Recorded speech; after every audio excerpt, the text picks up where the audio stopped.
जय श्री कुल देवता। इष्ट देवता वह दिव्य शक्ति है जो हमारे जीवन में सुरक्षा, मार्गदर्शन और सफलता का आधार है। वे हमारी आंतरिक शक्ति, भक्ति और धर्म को जागृत करते हैं और संकट, रोग, भय और शत्रुता से रक्षा करते हैं। इस वीडियो में हम आपके लिए प्रस्तुत कर रहे हैं इष्ट देवता के 108 नाम, जिनके उच्चारण या श्रवण से आप उनके अनंत आशीर्वाद, शांति और समृद्धि का अनुभव कर सकते हैं। प्रत्येक नाम उनकी शक्ति, करुणा और सुरक्षा का प्रतीक है, जो आपके जीवन को संकट मुक्त और संतुलित बनाता है। तो चलिए प्रारंभ करते हैं इष्ट देवता के दिव्य 108 नाम। श्री इष्टदेव अष्टोत्तर शतनामावलिः। ओम अनंताय नमः, ओम अनादये नमः, ओम परब्रह्मणे नमः, ओम परमात्मने नमः, ओम परमेश्वराय नमः, ओम सर्वेशाय नमः, ओम सर्वात्मने नमः, ओम विश्वरूपाय नमः, ओम विश्वनाथाय नमः, ओम विश्वेश्वराय नमः, ओम विश्वात्मने नमः, ओम विश्वेशाय नमः, ओम सदाशिवाय नमः, ओम सदानंदाय नमः, ओम सत्यस्वरूपाय नमः, ओम सत्यमूर्तये नमः, ओम सत्यधर्माय नमः, ओम चिदानंदाय नमः, ओम चिद्रूपाय नमः,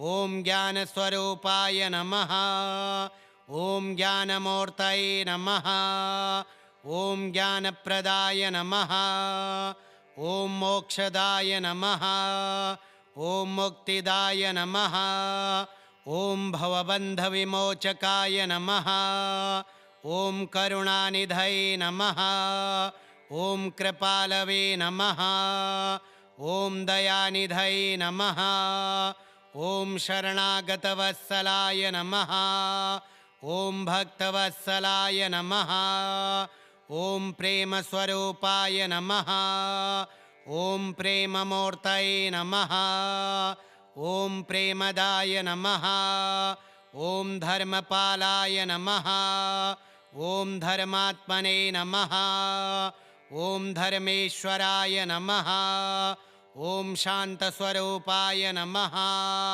ओम शांतिदाय नमः, ओम शांतमूर्तये नमः, ओम शरण्याय नमः, ओम निर्गुणाय नमः, ओम सगुणाय नमः, ओम निराकाराय नमः, ओम साकाराय नमः, ओम निरामयाय नमः, ओम अमृताय नमः, ओम अमराय नमः, ओम अक्षराय नमः, ओम अव्ययाय नमः, ओम अविनाशिने नमः, ओम अच्युताय नमः, ओम अनिर्देश्याय नमः, ओम अजाय नमः, ओम अजोक्षराय नमः, ओम योगेश्वराय नमः, ओम योगपतये नमः, ओम योगमूर्तये नमः, ओम योगदाय नमः, ओम ज्ञानेश्वराय नमः, ओम ध्यानेश्वराय नमः, ओम ध्यानमूर्तये नमः, ओम तपस्विने नमः, ओम तपोधनाय नमः, ओम तपोमूर्तये नमः, ओम सत्यसंकल्पाय नमः, ओम सत्यव्रताय नमः, ओम सत्यप्रतिज्ञाय नमः, ओम सत्येन्द्रियाय नमः, ओम सत्यदर्शनाय नमः, ओम आद्याय नमः, ओम आदिनाथाय नमः, ओम आदिदेवाय नमः, ओम आदिशक्तये नमः, ओम महाशक्तये नमः, ओम इष्ट देवताभ्यो नमः। ओम महात्मने नमः। ओम महेश्वराय नमः। ओम महेशाय नमः। ओम महायोगिने नमः। ओम महाज्ञानिने नमः। ओम महाकालाय नमः। ओम महाप्रभवे नमः। ओम महापालाय नमः। ओम महाकरुणाय नमः। ओम महाप्राणाय नमः। ओम महाधैर्याय नमः। ओम महावीराय नमः। ओम महाबलाय नमः। ओम महाभक्तप्रियाय नमः। ओम महाभद्राय नमः। ओम महाभूतेशाय नमः। ओम महाविभूतये नमः। ओम महावैभवाय नमः। ओम महाविद्याय नमः। ओम महालक्ष्मये नमः। ओम महासिद्धये नमः। ओम महापुण्याय नमः। ओम महायशसे नमः। ओम महाज्योतिषे नमः। ओम महाप्रकाशाय नमः। ओम महाविभवाय नमः। ओम महाप्रियाय नमः। ओम महाशान्तये नमः। ओम महामंगलाय नमः। ओम महासुखदाय नमः। ओम महाभोगदाय नमः। ओम महाधनदाय नमः। ओम सर्वमंगलाय नमः। ओम अनंताय नमः। ओम अनादये नमः। ओम परब्रह्मणे नमः। ओम परमात्मने नमः। ओम परमेश्वराय नमः। ओम सर्वेशाय नमः। ओम सर्वात्मने नमः। ओम विश्वरूपाय नमः। ओम विश्वनाथाय नमः। ओम विश्वेश्वराय नमः। ओम विश्वात्मने नमः। ओम विश्वेशाय नमः। ओम सदाशिवाय नमः। ओम सदानंदाय नमः। ओम सत्यस्वरूपाय नमः। ओम सत्यमूर्तये नमः। ओम सत्यधर्माय नमः। ओम चिदानंदाय नमः। ओम चिद्रूपाय नमः। ओम ज्ञानस्वरूपाय नमः। ओम ज्ञानमूर्तये नमः। ओम ज्ञानप्रदाय नमः। ओम मोक्षदाय नमः। ओम मुक्तिदाय नमः। ओम भवबन्धविमोचकाय नमः। ओम करुणानिधये नमः। ओम कृपालवे नमः। ओम दयानिधये नमः। ओम शरणागतवत्सलाय नमः। ओम भक्तवत्सलाय नमः। ओम प्रेमस्वरूपाय नमः। ओम प्रेममूर्तये नमः। ओम प्रेमदाय नमः। ओम धर्मपालाय नमः। ओम धर्मात्मने नमः। ओम धर्मेश्वराय नमः। ओम शांतस्वरूपाय नमः। ओम शांतिदाय नमः। ओम शांतमूर्तये नमः। ओम शरण्याय नमः। ओम निर्गुणाय नमः। ओम सगुणाय नमः। ओम निराकाराय नमः। ओम साकाराय नमः। ओम निरामयाय नमः। ओम अमृताय नमः। ओम अमराय नमः। ओम अक्षराय नमः। ओम अव्ययाय नमः। ओम अविनाशिने नमः। ओम अच्युताय नमः। ओम अनिर्देश्याय नमः। ओम अजाय नमः। ओम अजोक्षराय नमः। ओम योगेश्वराय नमः। ओम योगपतये नमः। ओम योगमूर्तये नमः। ओम योगदाय नमः। ओम ज्ञानेश्वराय नमः। ओम ध्यानेश्वराय नमः। ॐ ध्यानमूर्तये नमः। ॐ तपस्विने नमः। ॐ तपोधनाय नमः। ॐ तपोमूर्तये नमः। ॐ सत्यसङ्कल्पाय नमः।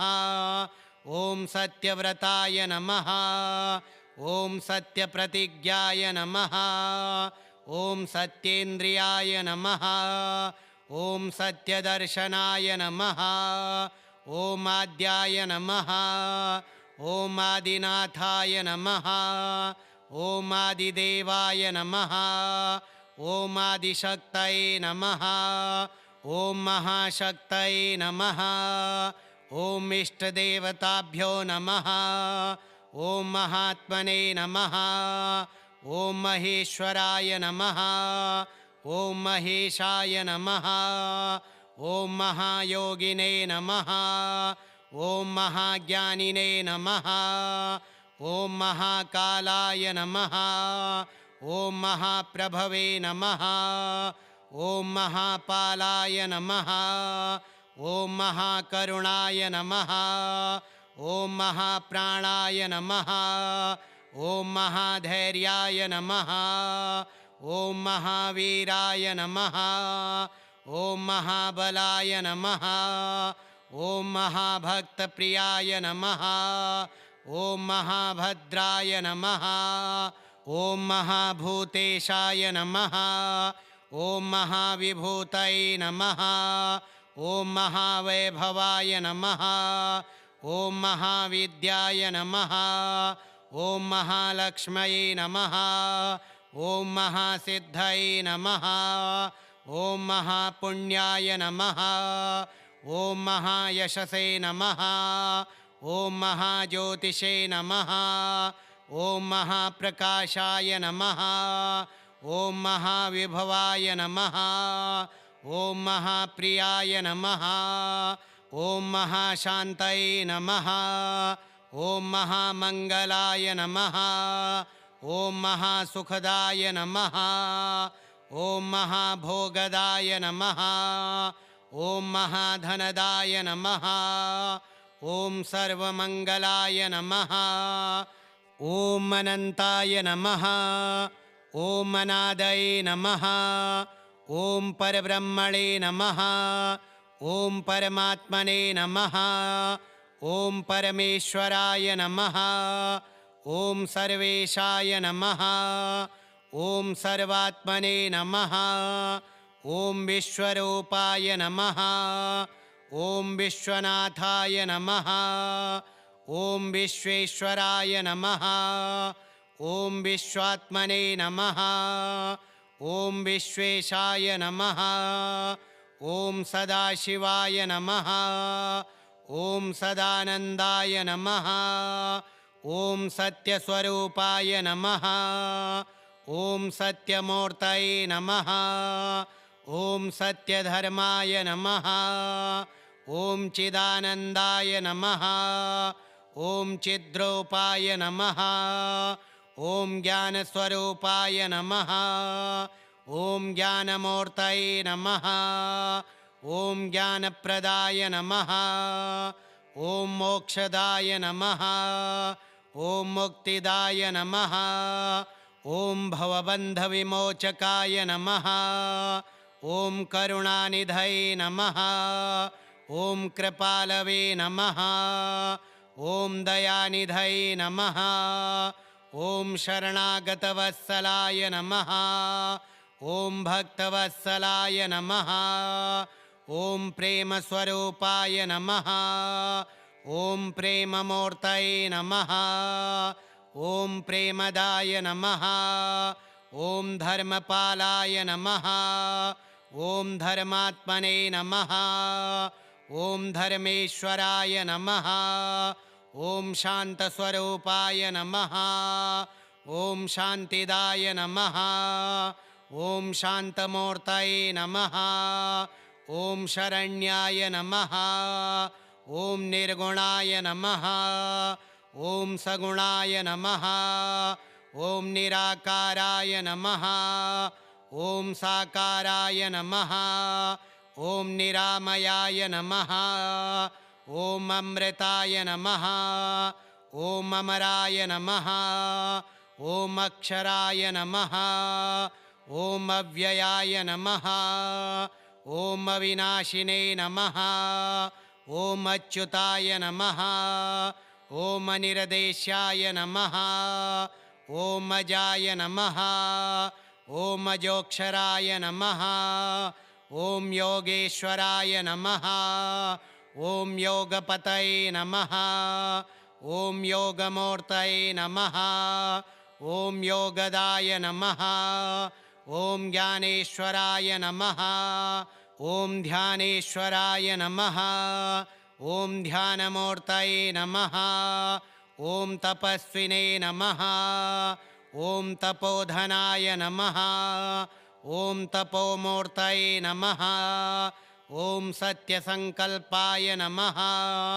ॐ सत्यव्रताय नमः ॐ सत्यप्रतिज्ञाय नमः ॐ सत्येन्द्रियाय नमः ॐ सत्यदर्शनाय नमः ॐ आद्याय नमः ॐ आदिनाथाय नमः ॐ आदिदेवाय नमः ॐ आदिशक्तये नमः ॐ महाशक्तये नमः ॐ इष्टदेवताभ्यो नमः ॐ महात्मने नमः ॐ महेश्वराय नमः ॐ महेशाय नमः ॐ महायोगिने नमः ॐ महाज्ञानिने नमः ॐ महाकालाय नमः ॐ महाप्रभवे नमः ॐ महापालाय नमः ॐ महाकरुणाय नमः ॐ